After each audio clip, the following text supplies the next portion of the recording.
Hello students. अभी देखो यहाँ पे हम बहुत ही इंपॉर्टेंट टॉपिक्स की बात करेंगे। देखो, जब नॉर्मलिटी निकालना हो और मोलैरिटी दी हुई हो, ठीक है, तो नॉर्मलिटी निकालना हो, मोलैरिटी दी हुई, तो क्या करोगे? Molarity into molar mass divided by equivalent weight, ये करोगे तो आपको नॉर्मलिटी मिल जाएगी। ठीक है। अगर आपको किसी एसिड का नॉर्मलिटी बताना है तो आप क्या करोगे? मोलैरिटी इंटू बेसिसिटी करोगे। किसी एसिड की नॉर्मलिटी के लिए आप क्या करोगे? मोलैरिटी इंटू बेसिसिटी करोगे। जैसे मान लो आपको H2SO4 की नॉर्मलिटी बतानी है, ठीक है, तो आप क्या करोगे? H2SO4 की बेसिसिटी कितनी है? 2 है, 2 प्रोटॉन लॉस करता है, तो 2 इंटू मोलैरिटी हो जाएगी, तो आपको नॉर्मलिटी पता चल जाएगा। अगर नॉर्मलिटी ऑफ बेस बताना है तो मोलैरिटी इंटू एसिडिटी, जैसे NaOH या KOH का नॉर्मलिटी अगर आपको बताना है और आपको मोलैरिटी दी हुई है तो मोलैरिटी इंटू, अब KOH की 1 है क्योंकि एक ही हाइड्रोक्सिल देता है ना, इसकी एसिडिटी 1 है। ठीक है। इक्विवेलेंट वेट का क्या फार्मूला होता है? Molecular mass divided by n factor. N factor मतलब उसका कितने से वो ऑक्सीडाइज हो रहा है। ठीक है। ग्राम इक्विवेलेंट वेट क्या है भाई? मास डिवाइडेड बाय इक्विवेलेंट वेट, ये आप ध्यान रखना। मोल फ्रैक्शन क्या होता है? अब mole fraction is equal to, मान लो कोई भी एक क्या बोलेंगे, मिक्सचर है, उस मिक्सचर में कंपोनेंट ए का मोल फ्रैक्शन जो है वो इक्वल होगा number of mole of component A plus number of moles of all component. ठीक है। ऐसे ही जो दूसरा कंपोनेंट है उसके लिए उसका मोल फ्रैक्शन होगा। एक चीज़ आपको याद रखना है कि मोल फ्रैक्शन किसी भी मिक्सचर, मतलब कोई भी मिक्सचर हो, कितने भी कंपोनेंट क्यों ना हो, अगर सभी का मोल फ्रैक्शन आप सम करोगे तो ये वो 1 के इक्वल आता है। ठीक है। और मोल फ्रैक्शन जो होता है वो इंडिपेंडेंट होता है टेम्परेचर से और इसकी कोई यूनिट नहीं होती। ठीक है। सॉल्युबिलिटी की बात करेंगे हम। सॉल्युबिलिटी का मतलब क्या होता है? Maximum amount of solute can be dissolved in limited amount of solvent, है ना। एक लिमिटेड अमाउंट ऑफ सॉल्वेंट में गिवन टेम्परेचर और प्रेशर में कितना मैक्सिमम सॉल्यूट घुल सकता है, डिजॉल्व हो सकता है, वो सॉल्युबिलिटी कहलाता है। ठीक है। एक चीज़ याद रखना और भी कि कोई अगर पोलर सॉल्वेंट है तो पोलर सॉल्यूट को ही डिज़ोल्व करेगा, कोई नॉन पोलर है तो नॉन पोलर को ही डिज़ोल्व करेगा। ठीक है। इसको बोलते हैं डिज़ोल्व लाइक डिज़ोल्व। अब बात करेंगे solubility of gas in liquid और solubility of solid in liquid. ये दो अलग अलग केस हैं, दोनों में अलग अलग फैक्टर ज़्यादा, मतलब दोनों में अलग अलग फैक्टर अलग अलग हिसाब से लागू होंगे या अप्लाई होंगे। तो solubility of gas in liquid देखो तो प्रेशर के साथ, क्योंकि गैस का मामला है भाई, तो प्रेशर के साथ इंक्रीज़ होगी। ठीक है। और टेम्परेचर यहाँ पे ये T है, टेम्परेचर के साथ डिक्रीज़ होगी, जनरली ये होता है देखने को। ठीक है। और अगर solubility of solid in liquid की बात करें तो टेम्परेचर के साथ इंक्रीज़ होती है और प्रेशर के साथ डिक्रीज़ होती है। एंडोथर्मिक रिएक्शन जो होगी, कोई भी एंडोथर्मिक वाली सॉल्युबिलिटी डिसोल्यूशन वाली प्रोसेस है तो एंडो है तो टेम्परेचर के साथ इंक्रीज़ होगा डिसोल्यूशन, और एक्सोथर्मिक डिसोल्यूशन है तो डिक्रीज़ होगा टेम्परेचर राइज करने पे। ठीक है। ये मैंने बता दिया है कि जब भी किसी चीज़ को घोलते हैं तो दो अपोजिट प्रोसेस होती हैं, डिसोल्यूशन और क्रिस्टलाइजेशन, है ना। डिसॉल्व मैंने बता दिया, पोलर जो है पोलर में घुलेगा, नॉन पोलर नॉन पोलर में घुलेगा। ठीक है। Effect of temperature on solubility of gas in liquid at constant pressure, तो ये भाई रिलेशनशिप है, इसको बोलते हैं। यहाँ पे एस फॉर सॉल्युबिलिटी है, यहाँ पे टेम्परेचर है, यहाँ पे Ln है, ये D क्या है? चेंज है, यहाँ पे R गैस कांस्टेंट है, एंथैल्पी चेंज है, T फॉर टेम्परेचर, यहाँ पे प्रेशर। ये जो इक्वेशन है इसको बोलते हैं क्लेपेरॉन इक्वेशन। ठीक है। अब देखो, जब DLH इंडिपेंडेंट होगा T से, देन इंटीग्रेटेड इक्वेशन क्या बनेगा क्लेपेरॉन इक्वेशन का? S1 S2, अलग अलग टेम्परेचर पे अलग अलग सॉल्युबिलिटी है ये S1 S2।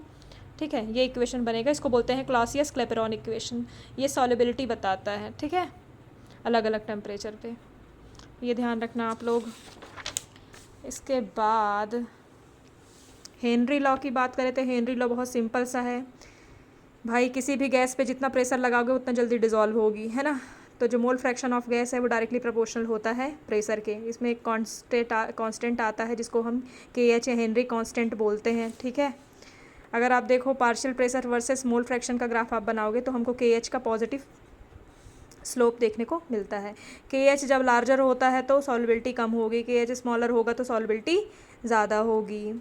है ना। एक्वेटिक स्पीसीज़ ज़्यादा कंफर्टेबल होते हैं कोल्ड वाटर में, क्यों? क्योंकि कोल्ड वाटर में गैसेस ज़्यादा होती हैं, डिज़ोल्व होती हैं, ठीक है। और हेनरी लॉ के एप्लीकेशंस हैं ये। कोल्ड ड्रिंक्स में हम क्या मिलाते हैं, CO2 को कंप्रेस करके भरा जाता है ना। स्क्यूबा डाइविंग वाले जो होते हैं, जब पानी के अंदर जाते हैं वहाँ बहुत ज़्यादा प्रेशर होता है, फिर जब ऊपर आते हैं तो प्रेशर कम होता है, तो नाइट्रोजन गैस रिलीज होती है और बबल्स बन जाते हैं कैपिलरीज़ में, ठीक है। तो उस सिचुएशन को बोलते हैं बेंड्स। तो उसको अवॉइड करने के लिए हीलियम, नाइट्रोजन और ऑक्सीजन का मिक्सचर इस रेशियो में लेते हैं, सिलेंडर में भर के ले जाते हैं। जो गोताखोर होते हैं ना, सब पानी के अंदर जाते हैं। हाई एल्टीट्यूड में जाते हैं तो क्या होता है भाई, प्रेशर कम हो जाता है, तो क्या बोलते हैं, ऑक्सीजन कम डिज़ोल्व होती है। तो उस वाली सिचुएशन को, जो प्रॉब्लम होती है, उसको बोलते हैं एनॉक्सिया।